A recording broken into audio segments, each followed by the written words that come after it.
एक बड़ा सरल भक्त था। मैंने कहा ना, भक्ति में सरलता की परम आवश्यकता है। और उसकी आदत ये थी दद्दा, खाता बहुत था। हाँ, घर में 2-4 लोग भोजन कर जाएं पर वो खाता ही रहे। अब घर वाले बड़े परेशान। सो घर वालों ने एक महात्मा जी से कही, बोले महाराज, बोले हाँ इसको समझाओ ना जरा। बोले क्यों? ये बहुत खाता है, घर में सब लोग भोजन कर जाते मगर ये खाता ही रहता है। तो महात्मा जी ने कही, ये उतना ही खाता है जितना इसका खाता है, खाते से ज्यादा कोई नहीं खाता है। अरे महाराज तो जरा समझाने से इतना नहीं, इतना खाना चाहिए। एक दिन घर वाले नाराज हो गए। सो घर वालों ने कहा निकल जाए यहाँ से, काम नहीं धंधा नहीं, सारे दिन पड़े रहते हो। और एक और उसकी आदत रहे फौजी भैया, खाता जाए और बीच बीच में बोले दाने दाने पे लिखा खानहार का नाम। बीच बीच में बोले दाने दाने पे लिखा खानहार का नाम। तो किसी ने कहा अरे तू दाने दाने पे नहीं, तू तो ये कहे कि बोरे बोरे पे लिखा खानहार का नाम। बहुत खाता। घर वालों ने कहा निकल जाओ यहाँ से, क्या कर रहे हो बैठे बैठे, कोई काम नहीं धंधा, खाते हो पड़े रहते हो सारे दिन। तो थोड़ी दूर गया और लौट के फिर आया। सो घर वालों ने कहा तुम फिर आ गए लौट के? अभी गए नहीं। कहने लगा मैं लौट कर आ गया हूँ इस ख्याल से, मैं फिल्म में लौट कर आ गया हूँ इस ख्याल से, शायद हमें निकाल कर पछता रहे हो आप।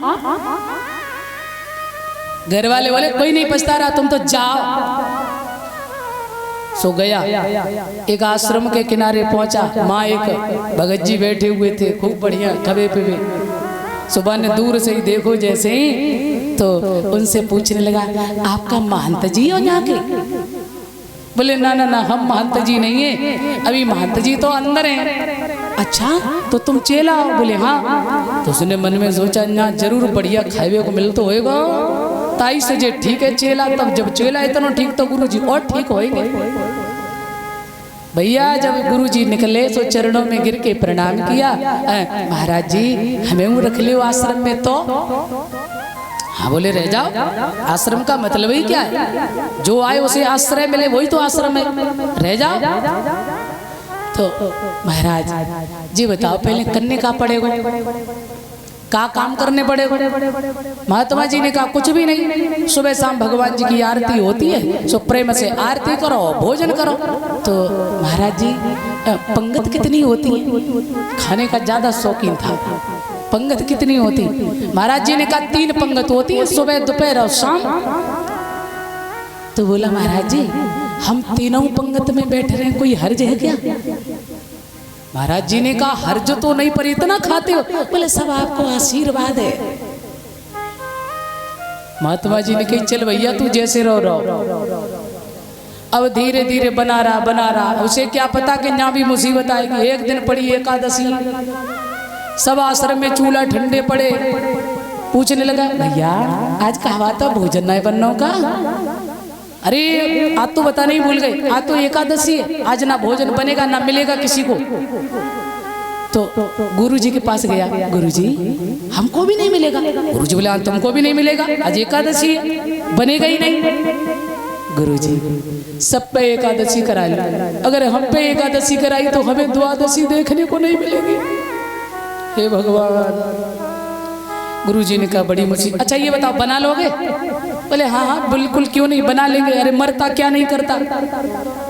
तो ठीक है जे आटा दाल ले जाओ और नदी के किनारे, हाँ क्योंकि तुम अब वैष्णव हो चुके हो, और भोजन बनाओ और ठाकुर जी का पहले भोग लगाना, उसके बाद में ही खाना, ऐसे नहीं। गया आटा दाल लेके जैसे तैसे भोजन बनाया और तैयार करके बैठ गए। अब भगवान को बुलाने लगो।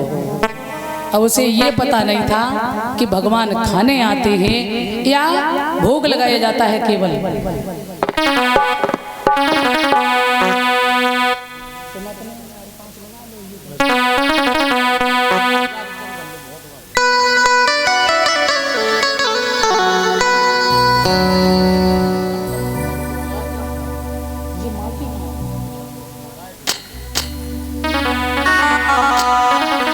आ जाइए। तो बुलाने लगा भगवान को, ओ राजा राम आइए, प्रभु राम आइए, मेरे भोजन का भोग लगाइए। राजा राम आइए, प्रभु राम आइए, मेरे भोजन का भोग लगाइए। राजा राम आइए, प्रभु राम आइए, मेरे भोजन का भोग लगाइए। राजा राम आइए, प्रभु राम आइए, मेरे भोजन का भोग लगाइए। बुलाने लगा, राजा राम आइए, प्रभु राम आइए, मेरे भोजन का भोग लगाइए। बड़ी देर हो गई, भगवान नहीं आए। उसने सोचा अच्छा क्यों नहीं आ रहे। अब उसको ये पता नहीं कि आते नहीं है, भोग लगाया जाता है। कहने लगा हमें ऐसा लग रहा है, सोच रहे होंगे कि माँ बढ़िया पकवान मिलते खाने के लिए और यहाँ रूखी रोटी और दाल के संग काहे को आए। और दूसरी बात, भगवान सोच रहे होंगे कि जब भगत ने ना अर्चना की न वंदना की, तो कहने लगा देखो प्रभु जी माफ करिए, यहाँ ऐसी कोई व्यवस्था हती ना। हाँ तुम सोचोगे हम आरती करें तो आई पूजा करें, जे बिल्कुल मत सोचो। सुनो एक बात, आज मनी अरघान आरती यहाँ यही मेहमानी, आज मनी अरघान आरती यहाँ यही मेहमानी, सूखी सूखी पाव प्रेम ते, देखो आरती ना कर पे, रूखी सूखी पाव प्रेम ते पियो नदी का पानी। राजा राम आइए, प्रभु राम आइए, मेरे भोजन का भोग लगाइए।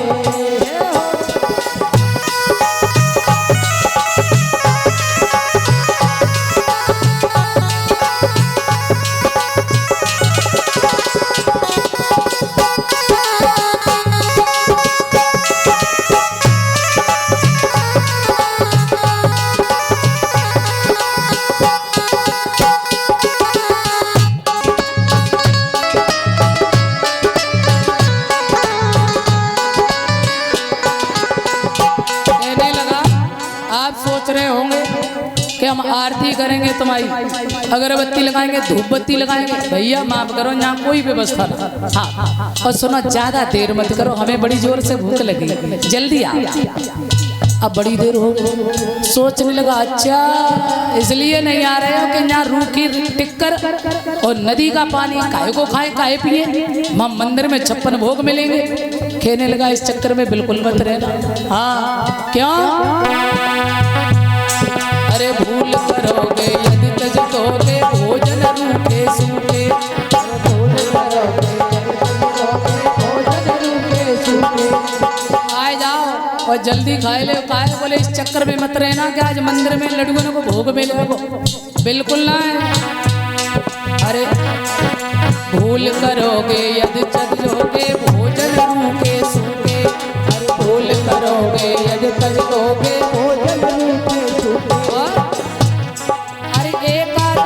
आज मंदिर में एकादशी, आज मंदिर में बैठे रहोगे भूखे राजा। ओ राजा राम आइए, प्रभु राम आइए, मेरे भोजन का भोग लगाइए। राजा राम आइए,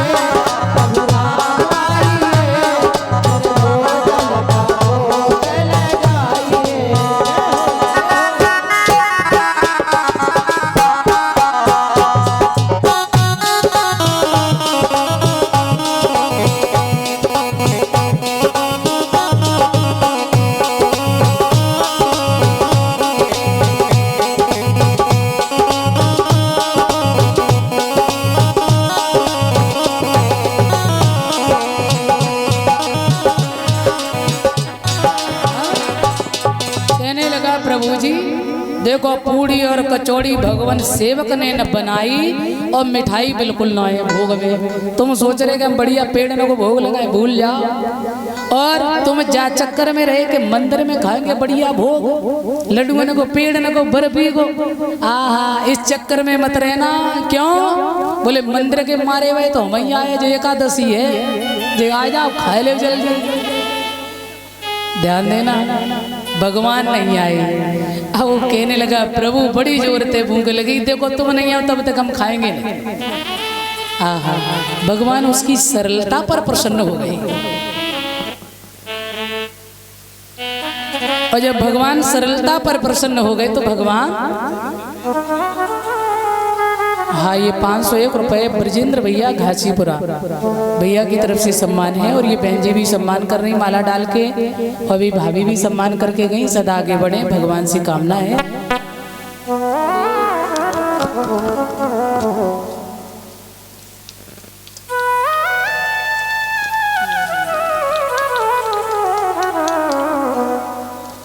ये पगड़ी से और माला से सम्मान कर रही है बहन जी। सदा सदा भगवान इन्हें सद्बुद्धि दे, सदा धर्म के रास्ते पर चलें, भगवान साथ देने। मैं तो यही कामना करेंगे कि प्रभु सदा आगे बढ़ाएं। बोल साईं नर्मदेश्वर महादेव की। तो आ जाइए, अब भगवान सरलता पर रीझ गए तो कहते नौमि सरल सब छल सनहीना और मम भरोस ही हर्ष न दीना। भगवान चले, और भगवान जब चले हैं ना